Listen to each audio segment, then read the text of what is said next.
Hey gang, well, WrestleMania 32 is done.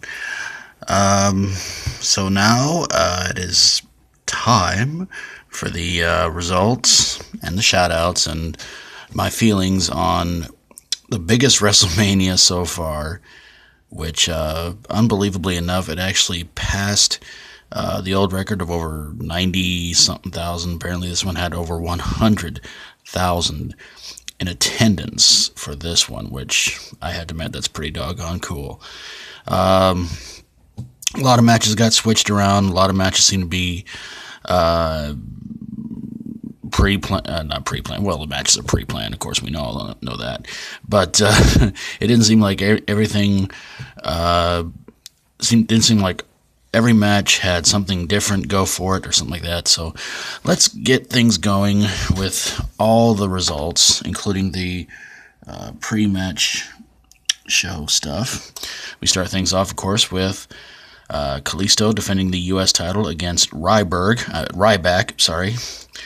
And your winner, still U.S. champion, Kalisto.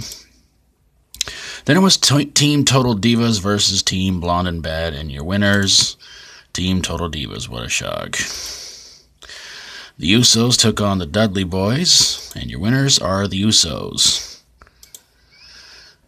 And then we had the Intercontinental title ladder match between champion Kevin Owens, Dolph Ziggler, Stardust, Zack Ryder, Sami Zayn, Sin Cara, and The Miz, and your winner and new Intercontinental champion, Zack Ryder, even though that beard, that he needs to shave that.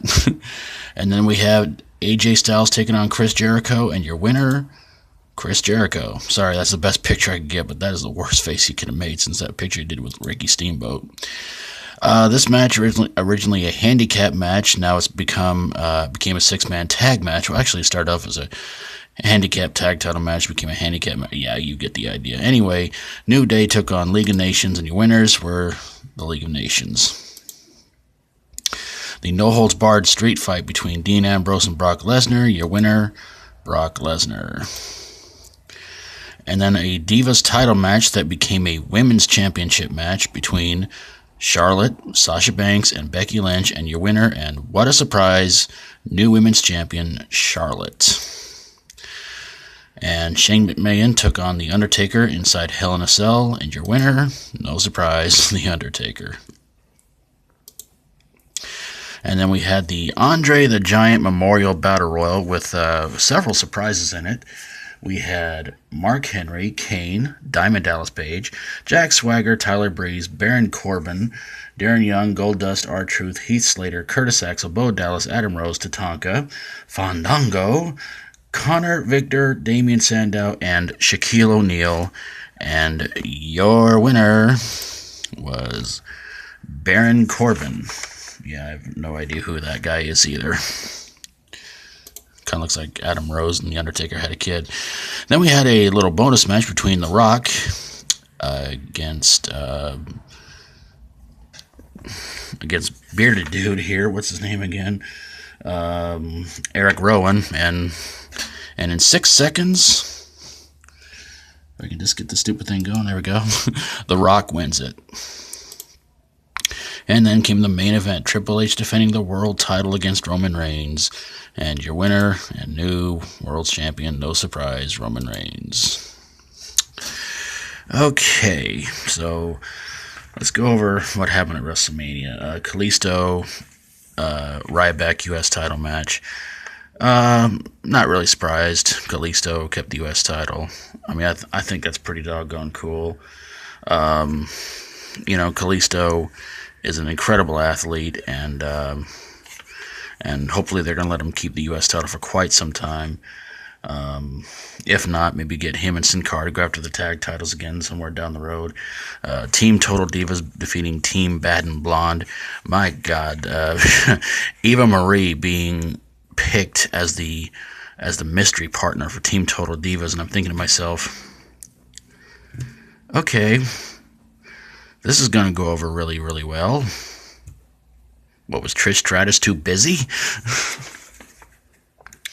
But it didn't seem like anybody was happy about the idea of of Eva Marie being the partner, but it seemed like she held her own, so it was like, okay.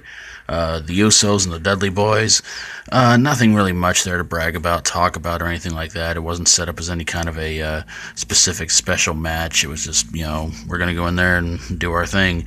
And the Usos kind of had their WrestleMania moment when they put the Dudley Boys through a couple of tables when they did a turnbuckle body splash.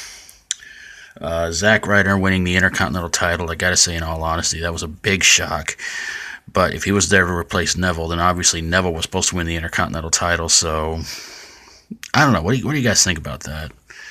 I mean, I'm happy for Zack Ryder. They put him back in the main roster and everything like that. But I mean, he was U.S. champion for a little while. He was tag team champion for a little while. Most people probably kind of forgot about that one.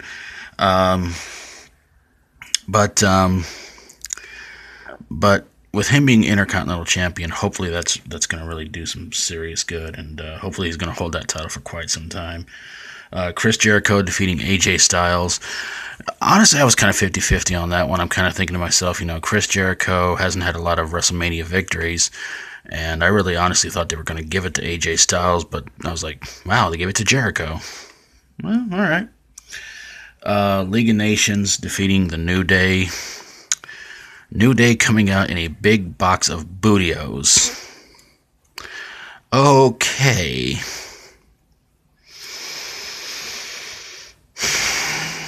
But after the match, though, League of Nations starts running their mouths, and who comes out? Mick Foley, Shawn Michaels, and Stone Cold Steve Austin, and that was pretty awesome. I liked seeing that. That was pretty cool. Brock Lesnar beating Dean Ambrose in the street fight. I really don't know why they tried to hype this match up. I think everybody pretty much knew Brock Lesnar was going to win this one. It was no surprise. It was no big shock. And honestly, I don't think it was any big deal to anybody.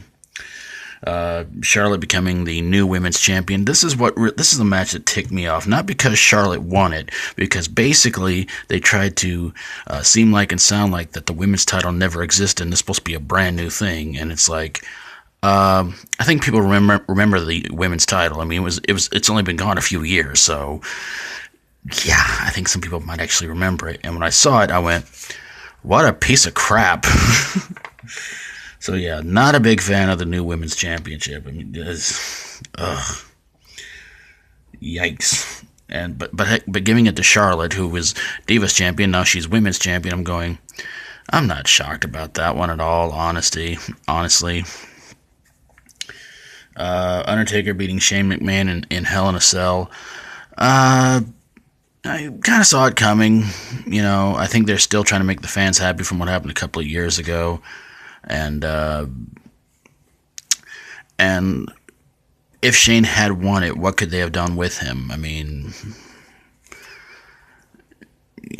it could have been interesting if he had been able to take over, storyline wise and all that. But who knows? I mean, it sounded like a good match, and it seemed to come off as a good match, and Baron Corbin winning the Andre the Giant Battle Royal. I'm like, who? That's all I got on that one. Tatanka, DDP, and Shaquille O'Neal being surprise entrance. I just couldn't believe that one. I was really, really surprised by that. The Rock pinning Eric Rowan in only 6 seconds. I'm going, yeah, there's a WrestleMania moment for you. And Roman Reigns beating Triple H to win the WWE World title. Again, not shocked, not surprised. I don't think any of us are. We all kind of saw it coming. I read over the weekend, though, Bret Hart pretty much has said that the lineup for this year's WrestleMania sucked. And I thought to myself, well, they could still rearrange it. Maybe try to make it somewhat worth watching. And I am kind of glad that they put the Andre the Giant Battle Royal back on WrestleMania instead of the pre-show. Again, the 10 Divas tag match, I don't think anybody was even going to care. It was going to pretty much be a bathroom break match for a lot of people anyway. Undertaker, Shane McMahon, Hell in a Cell match had the usual Hell in a Cell spots. part of the cage being broken down, and Shane McMahon doing his elbow drop from the top of the cell on the Undertaker onto an announce table. It looked amazing. Brock Lesnar, Dean Ambrose street fight, again, just a throwaway match, no big deal, no big whoop. League of Nations and A New Day, that match got changed so many times. I felt like that. I'll be honest with you, I think I changed socks more times than that match got changed. Jericho, AJ Styles, again, they call it a dream match. I don't know why. They wrestled each other. Zack Ryder winning the Intercontinental title. Big shock there. It's probably the biggest shock of them all. So, yeah. Kalisto and Ryback, kind of predictable on that one being where it went. And Usos and Dudley Boys, happy for the Usos that they won that one. Well, gang, I think I'm rambling on a little too much, so I want to send out some shout-outs to people that hope you guys go check out their channels and subscribe to, including one new channel. Hope you guys will go subscribe to. So real quick.